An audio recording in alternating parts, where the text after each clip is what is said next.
This is exclusive SummerSlam video. Here we see Roman on the aisle, staring at Cody Rhodes in the ring while Cody is sporting the title that Roman was unable to win at WrestleMania 40. What we see here is a major clue of things to come, but look what Roman does here as he's looking right at Cody, a nod of the head. We now know why Roman did this. Now you didn't see this on the pay-per-view, probably because WWE didn't want you to see it. The reason why Roman did this is because the ending of the pay-per-view involving Roman's return had to be changed at the last second. As we know, Jacob Fatu was injured, as the original ending was supposed to be Jacob Fatu and Solo beating up Cody in the middle of the ring. Roman was supposed to run down to the ring and save Cody from being attacked, and then Cody and Roman would team up and fight off Solo and F2, and then Roman would help Cody pin Solo and win the match. That did not happen due to Jacob Fatu's injury, and Cody mentioned at the press conference after the show that he definitely wants to have a rematch with Roman, but it may not happen for a long time because the rumor is Roman and Cody are going to become a tag team as they will take on the Bloodline. The majority of fans were undoubtedly thrilled to see Roman return, but they were unhappy that two wrestlers, Juan USO and Jimmy USO, did not accompany Roman. As you may recall, there have long been rumors that Roman would essentially revive the ancient lineage, which includes Jey USO, Jimmy USO and possibly Sami Zayn, but that didn't happen. Could it happen in the coming weeks? Yes, Jimmy USO is cleared to wrestle. It is possible Jey USO will show up on SmackDown very soon and possibly join Roman's reformed Bloodline to take on Solo's Bloodline, but another return that didn't happen alongside Roman at SummerSlam is the return of Paul Heyman. It didn't happen, and fans are wondering why. Where is Paul Heyman? Are Roman and him still together? Well, Roman has given us a big update about Paul Heyman's current status, as Roman Reigns has broken his silence about Paul Heyman not returning at SummerSlam. In a previous video we mentioned that it looks like Roman Reigns is officially a babyface, especially with him touching hands with fans at SummerSlam when he was exiting the arena, something a heel would never be caught doing, and it's now been confirmed that Roman is a babyface. Internally they have a list of babyfaces on SmackDown, and Roman has been moved from the heel section to the babyface section, and obviously that's the right move because Roman has become even more popular today than he was at WrestleMania 40. Now WrestleMania 40 he was a heel, but fans still love to watch him, and that's why WWE has become so big, because Roman Reigns is Musi TV, and some say that Roman is now an even bigger babyface than Cody Rhodes. Let's get back to Roman and Cody. Roman may be more popular, but that is debatable. One thing that viewers may not have noticed on the pay-per-view was that while Roman was standing in the aisle staring at Cody, Roman mouthed the words, "It's only a matter of time." That sounds like it's only a matter of time before I get my title back. This was not heard on the pay-per-view because Roman was not mic'd, but fans online believe that Roman said those words. Therefore, it appears that after Roman is done taking care of Solo and Solo's Bloodline, he will concentrate on trying to reclaim his title from Cody. SummerSlam drew 57,000 attendees, but it wasn't a sellout. Some of the upper decks of Cleveland Browns Stadium have been covered with tarps, as can be seen here. This is because insufficient ticket sales led WWE to decide not to open those. Fans have hypothesized, why wouldn't it be a sellout? After seeing that they could have packed between 7,000 and 75,000 people inside, but they were tarped off because they just didn't have enough ticket sales to open those sections. WWE is currently quite popular,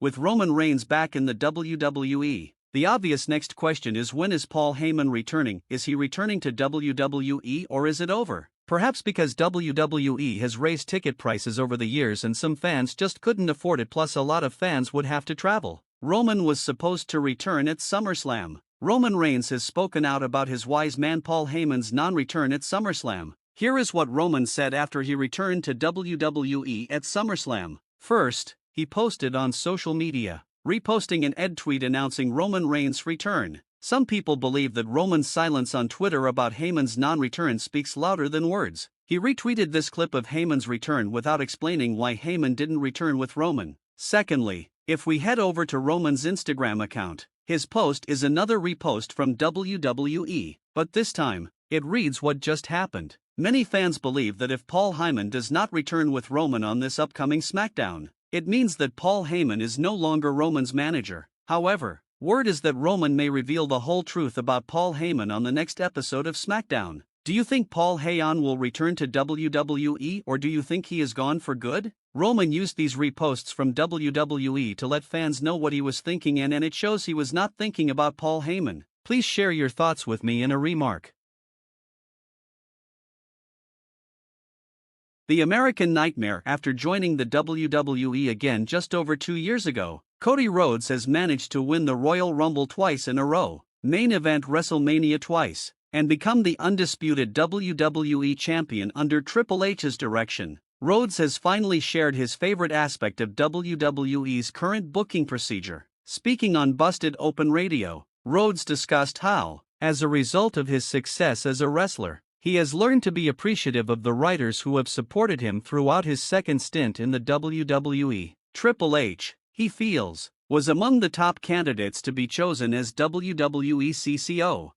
Back then, I didn't think highly of what we would call a writing staff, and perhaps that was because they didn't think highly of me either, but who knows. However, I now genuinely appreciate both sides of it. I've heard the argument that wrestlers shouldn't work in offices, but that depends on where in the office they work. If someone has been to the top or in a rare position and can advise you on what steps to take to reach a certain position, I think that would be really beneficial. I've heard that Triple H has been overseeing creativity at WWE for the past 2 years, and I think that's fantastic.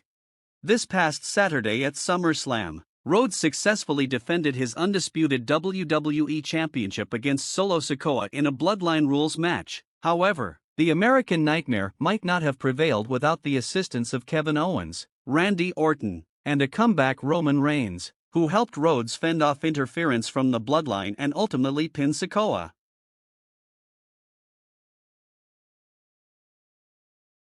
Britt Baker, the former AEW Women's World Champion, is currently making headlines for the right reasons. She was cast in Netflix's Cobra Kai series, but she is also the subject of some controversy due to her suspension from the company before All In. The news that Baker will be appearing in the series that carries on the plot of the Karate Kid franchise was confirmed by PW Insider Elite.com.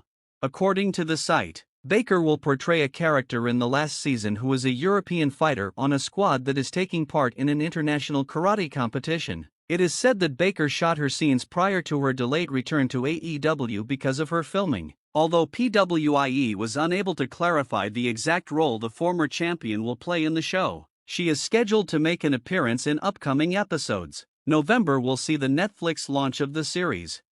On June 30th, Baker made a comeback to AEW at Forbidden Door, where he challenged TBS champion Mercedes Moné to a title battle at All In. After her comeback, Baker disclosed on an episode of AEW Dynamite that she had experienced a mini-stroke in the fall while recuperating from other injuries. Baker was suspended most recently for allegedly burying Will Ospreay and the new champion during their hour-long match at Dynamite 250, which MJF knew about after fiancée Alicia Atout overheard Baker in the women's locker room. Baker was also reportedly involved in a backstage altercation with MJF. Baker is apparently still planning to battle Moné for the title on August 25 in London. Despite the suspension,